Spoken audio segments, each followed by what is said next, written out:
Hi, this is Tisch Aitken, and it is October 10th, 2023. Pluto stations direct today at 27 degrees and 53 minutes of the cardinal Earth sign of Capricorn. We feel the buildup 5 days before and 5 days afterwards. This is very heavy energy. Pluto is the planet of power, death, and rebirth, and it rules the underworld. It rules the sign of Scorpio. And over the weekend, we had a buildup of Mars, which is the ancient ruler of Scorpio, and the lower octave of Pluto. Mars was squaring Pluto, and the two clashed in the sky last night on the 9th. They became exact. But you always feel Mars and Uranus cycles before they become exact. So we felt the buildup. And in eclipse season, cycles can be exaggerated. And unfortunately, with the Pluto station, which exaggerates the characteristics of any outer planet that is stationing, Pluto can be violence, it is the higher octave of Mars, it is death, it is departures, it's power plays, it can be earthquakes, and there was a huge earthquake in Afghanistan over the weekend as well. And the thing is, in the upcoming eclipse, let's see, Mars is conjunct the south node of Karma and is conjunct the solar eclipse in Libra rather. Eris, the goddess of discord, is conjunct the north node of Karma, which is in Aries, where we're meant to go towards. Aries is ruled by the planet Mars, which is the god of war. And Mars is the most elevated planet in the eclipse chart. I cast the chart for Washington, D.C. It is Capricorn rising, and Capricorn rules governments and big corporations. And Mars is the most elevated planet because it is conjunct, or it's close to the top of the chart, the midheaven, where we're all going.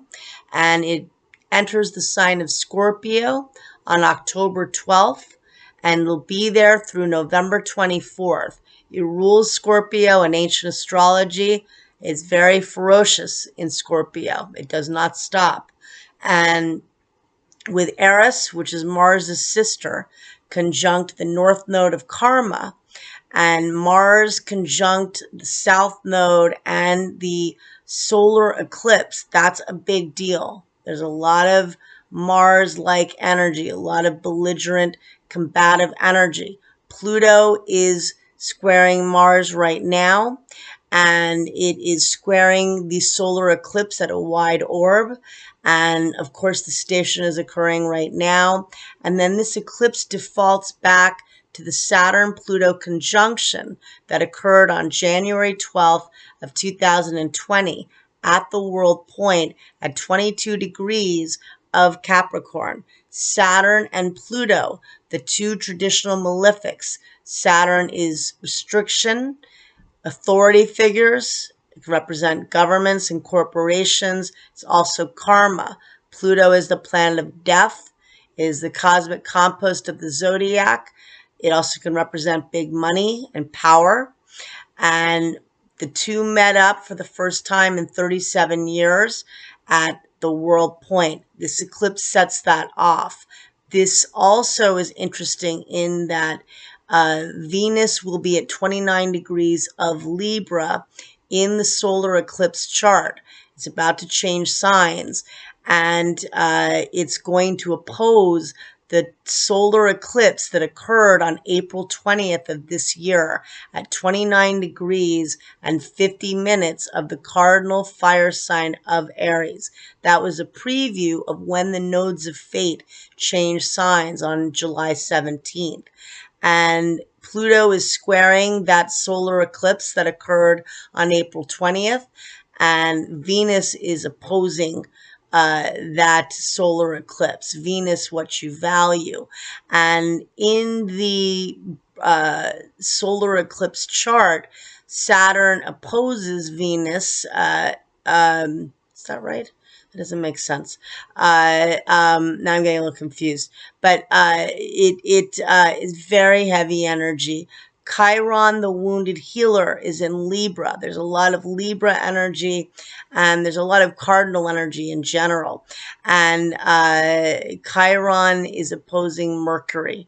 And this is an opportunity to really face wounds and do healing in your own life. What's going on in the world stage is very dramatic. This could escalate to being very big. Hopefully it does not. But when planets or eclipses transit at the world point, there are very big events that can occur. We saw that in January of 2020. We saw that in 2008 and 2009 when Pluto, which takes approximately 248 years to orbit, entered the cardinal sign of Capricorn and got to the world axis. And we had the financial collapse and the housing crisis. And that was a big deal. So let's pray. We have to come together. Saturn is in the early degrees of Pisces, where we really need to come together as souls. We're lost. We need to pray and heal in a very, very sad time. And Neptune is at the late degrees of Pisces, and just such a broken world already. And in your own lives, there could be a lot of battles and power struggles and relationship issues, because the solar eclipse is in Libra, which is the sign that rules relationships and partnerships. And again, it's squaring Pluto, eliminating what's not healthy. Chiron is opposing Mercury. What information are you getting about this? And this eclipse defaults back, well, Venus defaults back to oh, I'm wrong about that. So I don't want to get confused. But anyway, listen, good luck. I'm a little scattered with all that's happening. It's very heavy this week, but I wanted to come in, and I will do more on Friday, definitely. And I will be more lucid. And good luck, everybody, and take care.